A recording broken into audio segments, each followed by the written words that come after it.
Hey everyone, Lewis aka SpiderMan 991 here with another comic book review. Today I'm talking about the comics I read that were released on August 22nd, 2018.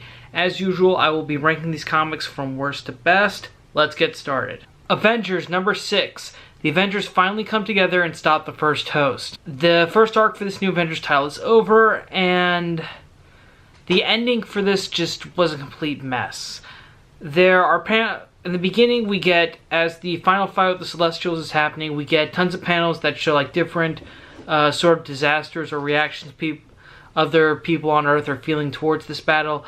And the weirdest thing is that one box will describe something that's happening on the panel, but then another box will describe something that is nowhere near the panel at all, and you don't see it all in the issue. I just feel like that was unnecessary and very useless. Also, the issue has a as we got towards the end, we just basically get this really muffled fight where the Avengers pretty much team up with the remaining Celestials to take out the first host. And it just felt like random and completely convoluted. Like at that point, it was just basically like a quick beat 'em up, which was just useless. Also, we still get hints that the Avengers 1 million BC will still play a role in Jason Aaron's run. So if that element of the story is not something you find interesting, well, you may not enjoy that too. So honestly, I say right now, Avengers, you can just skip this title. Flash, number 51. The Flash and Commander Cold team up to stop the Trickster, who's infected with the Strength Force. The duo take the Trickster to the one place that can help him, Iron Heights. The dialogue exchanges between Commander Cold and the Flash are very entertaining. You can tell that Joshua Williamson pretty much establishes that these two men are cops, but they have very different motives. Flash is all about protecting the innocent, whereas Commander Cold is just about punishing the guilty.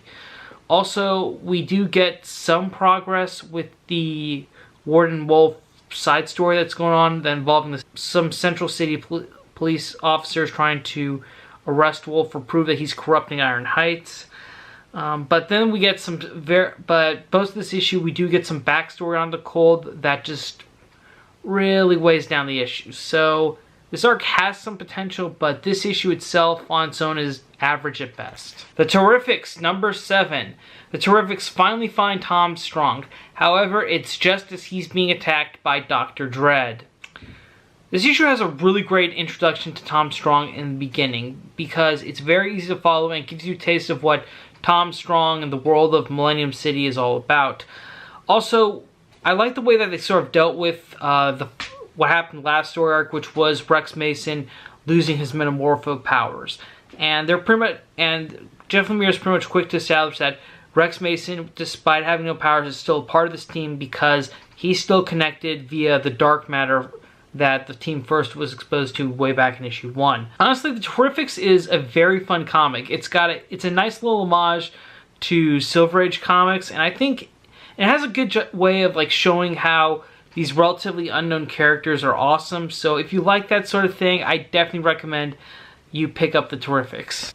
Detective Comics number 987. Batman brings in Black Lightning and Katana to take down Karma along with Orphan and Signal. After that's done, Batman asks Jefferson Pierce to help lead a new team of outsiders. I really had a feeling when I was reading this arc, and I've said this every time I've reviewed it, but this was going to lead to a new Batman the Outsiders title. And luckily, the day this issue comes out, DC finally makes the official announcement that we're bringing this title back, and also Brian Hill, the writer of this arc, is going to be writing it too, which I think is great. I love the way he writes Jefferson Pierce, aka Black Lightning, and the way that he wrote it, it felt very much like the way Cress Williams portrayed Black Lightning in the TV series on the CW. So I think if you're a fan of the Black Lightning TV series, you should definitely be checking out Hill's Batman the Outsiders. Also, check out this arc too because it's a great introductory to what hopefully we'll see more of on the future title coming out. So if you like Black Lightning or the Outsiders team, then I definitely recommend checking out this arc once it's collected at this point, or if you can find, you know, the issues themselves. The Sentry, number 3. This issue shows us how the Sentry's former sidekick, Billy Turner, aka Scout, found their old supervillain, Crano, and how he stole Bob Reynolds' conflictor device, which allowed Bob to regulate his Sentry and Void personas so no one would get hurt. We also find out that Billy supplied Crano with information to help recreate the formula that made Bob Reynolds into the Sentry in the first place, mainly because Billy wants to take Bob's place as the Sentry. This issue is a great example of Jeff Lemire doing an amazing job outlining his character's motivations, because when you read this issue, it provides a lot of backstory to the antagonists of the story, but without really weighing down the plot, which is very nice, and I really appreciate that. Also, I've said this in the past 2 issues I've reviewed, but it feels a lot like the Black Hammer titles that Jeff Lemire currently writes for Dark Horse.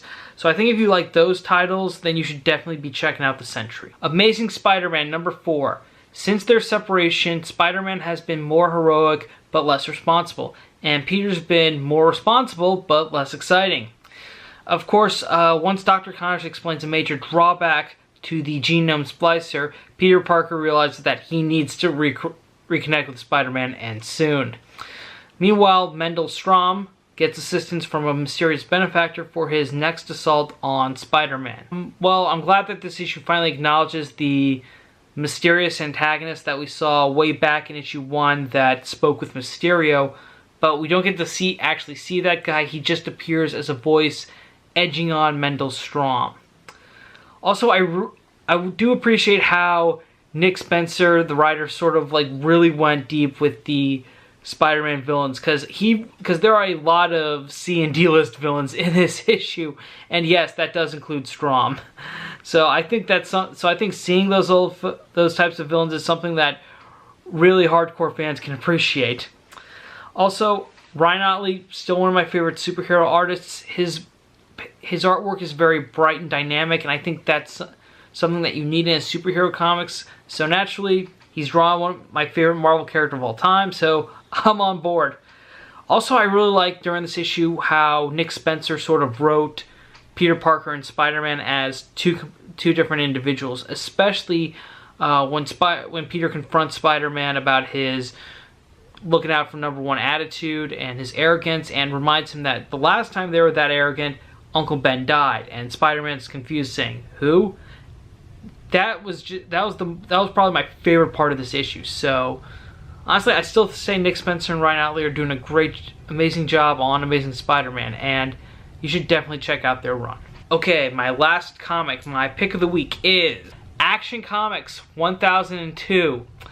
Clark Kent uncovers a major revelation about the recent fires in Metropolis, just as he discovers that his wife Lois Lane is back in town. This is the first Brian Michael Bendis penned Superman issue that I've had on Pick of the Week. And I honestly think that this is because of my opinion of Brian Michael Bendis as a writer, because I really like his stories that are more grounded and stick to the streets and urban setting. And unlike Superman, Bendis uses Action Comics as a way to flesh out Metropolis. And it's not just about Superman. We also get to see Maggie Sawyer, Guardian, a bit more about the Metropolis criminal underground. And it does a good job of showing us all of this without pulling too much focus away from Superman. We do get some great progress with the Fire arc that was originally set up as a side story during the Man of Steel series. And it does kind of conclude in this issue. Hard to say for sure.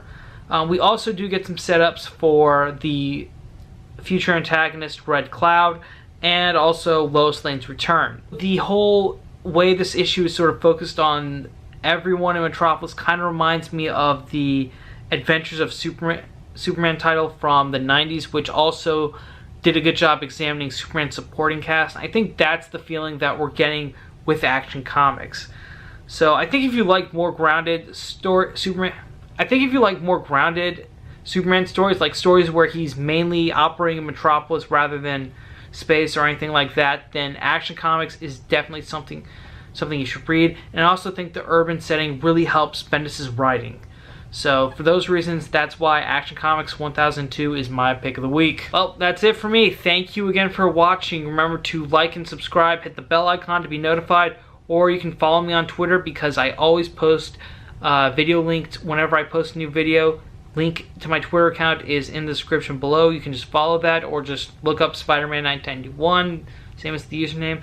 I do want to remind everyone though that there will not be a video next week due to Labor Day weekend. So in 2 weeks I'll return with another comic book review for the start of September. Thank you again for watching.